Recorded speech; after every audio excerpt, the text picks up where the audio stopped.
Hi, Doug. Thank you for joining us today on Community Talk. Well, thank you for asking me. It's very kind of you. What are we going to talk about today? Well, we're going to talk about the Enid Symphony Orchestra and the 2021-2022 series of offerings that we have, our concert series and our Edward Jones Harvest Wine series. That sounds interesting. Tell me more about the Edward Jones Harvest. Well, we began this series about maybe it's 6 years ago. We missed a year for COVID, maybe two. So anyhow, the Harvest Wine is a 1 hour concert 4 times in the fall. And we have already presented the first concert in that series, was Panicked. It was a steel drum act from Wichita. They were absolutely incredible. But the next performances are on this coming Friday, September 10th, September 17th, and September 24th. So the next 3 Friday nights at 7 o'clock in Symphony Hall, we give 1 hour concerts preceded by a half hour of refreshments, which include soft drinks, teas, wine. And so we call it the Harvest Wine series. This week is, my favorite act for this week. It's the Maestro and the Missus. And it's my wife and I presenting a concert of romantic ballads. These are not in your face. These are the beautiful ballads of the 30s and 40s, and some as late as the 1950s. Very beautiful melodies. My wife is the featured singer. I sing a few things, and she lets me sing a duet or two with her. And it starts at 7. Be there at 6:30. David and Jackie Hume are hosting the refreshments this week. And we open the Eleanor Hornbaker Banquet Hall at 6:30, like I say, for half-hour refreshment, then an hour of music and chatter. And we call our program Always because we name it after the Irving Berlin song Always, I'll Be Loving You Always, which is a song he wrote for his wife as a gift on their wedding day. Next week, 2 of our symphony violinists, Aaron Penner and Caroline Turek, will be playing. We call it Strings Attached. They're 2 wonderful young ladies who play the violin in the Enid Symphony Orchestra, and they're going to give a program for an hour, and that's on the 17th of September. And then the 24th of September, one that is backed by very popular demand. It's called Opera on Tap. And this is a nationwide group. They have chapters in different cities around the nation, and they perform generally in bars, singing opera. It is extremely popular. So instead of serving wine on the 24th, we'll serve opera on tap, as it may be. So that's the Edward Jones Harvest Wine series. That's fun. Is there like an entry fee to get in? There is an admission at the door only. There are no advance tickets sold. It's $15 for the concert. Refreshments are complimentary. And that's for each one of them? That's for each one. And then $5 for students with a valid student ID, and that extends to student pilots. So, and it's all family entertainment. It's very wonderful way, and say, that's going to be 102 degrees Friday night. Come on down and enjoy our air conditioning and some cool music. I'll just put it that way.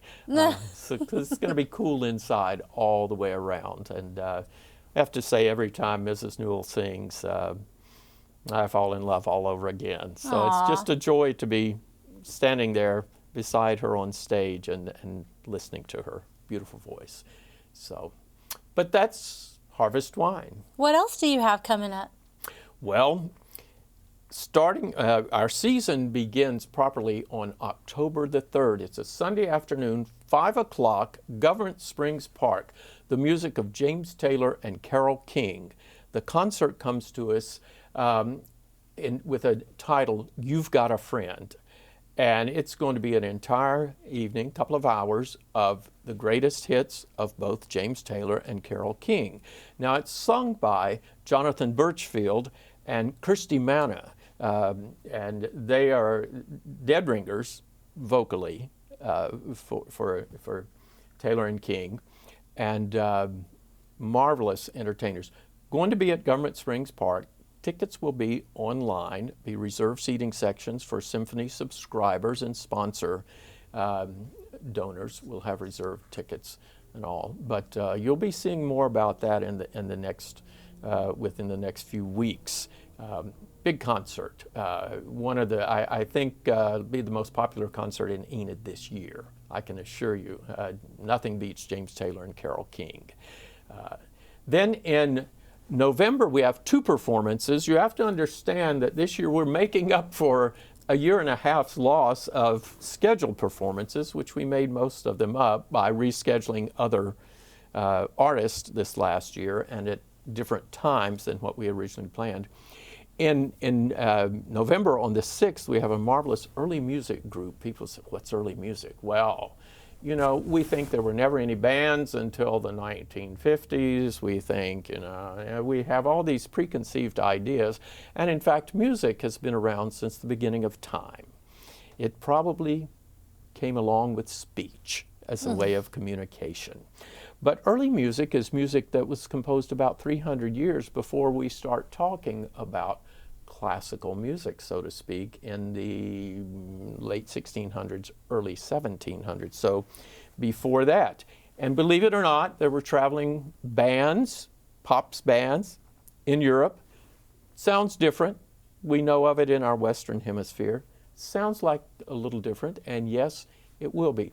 But the ensemble is called Cecilia's Muse. It's named after Saint Cecilia, the patron saint of music. Then after that, on Thanksgiving weekend, we're going to put together the Enid Symphonic Choir, which will be a volunteer chorus of singers in Enid to sing Handel's Messiah. We haven't done that in a few years, and I think it'll offer a marvelous celebration and beginning of the Advent season. I think it'll be a very special event for our community. That'll be on November 27th. Then in February, we have a wonderful baritone by the name of Rob Glaubitz.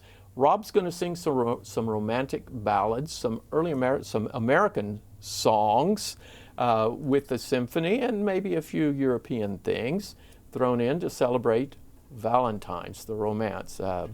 Rob really has he's one of my favorite singers. He is actually the interim dean of the School of Music at UCO and directs the opera program that I'm fortunate enough to conduct there. In April, we end the season with a pianist who was scheduled April 2 years ago. She was the first concert canceled, and then we rescheduled her last year. Travel restrictions prevented that, and so we've scheduled her for April of 2022, and she will be here. Marvelous concert pianist by the name of Yafei Shuang. She's Chinese. Her husband is Robert Levin, who's a very well-known concert artist and writer about music in his own right. World-class entertainers. She'll be here on April 23rd to close our season this year. So we're very excited about what's happening. And look, if you've never been to a symphony orchestra, if you are uncomfortable thinking, oh, well, I have to put on a tuxedo or an evening gown, you may do that. We'll be very welcome. But you may also come casual if you like to. That's up to you. The music is the same. It's always interesting and entertaining, very entertaining. Nobody that comes into my hall should be intimidated by the idea of classical music. And if you think, oh, well, I could never listen to that, believe me, you could, and you may. In fact, you probably will find out you really enjoy it. Doug, I have really enjoyed just hearing all of this about the symphony, and I look forward to visiting. I love music, and so that's something I definitely plan on getting involved with. And so, wonderful. I hope thank you for your time. Well, thank you again for having me, and I hope to see you Friday night at 7 o'clock at the Symphony Hall. For sure.